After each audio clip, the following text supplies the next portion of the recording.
Yani fikirləşin biz, kim korumalı torpağı? Gün, hamının anası da, başlı da, namusu da, gayreti de bu torpaktır. Bu torpaktan kim kalacak? Merdi meydana kalacak. Mekanın cennet, cennet olsun oğul. Qəbrin nurla, nurla dolsun oğul. Mekanın cennet, cennet olsun oğul. Qəbrin nurla, nurla dolsun oğul.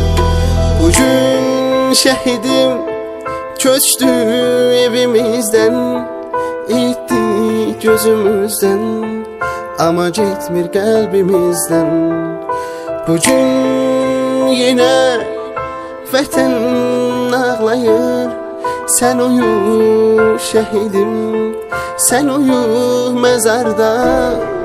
Mekanın cennet, cennet olsun oğul.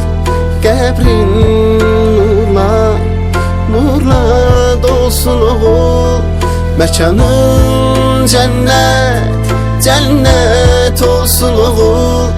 Qəbrin nurla, nurla dolsun oğul.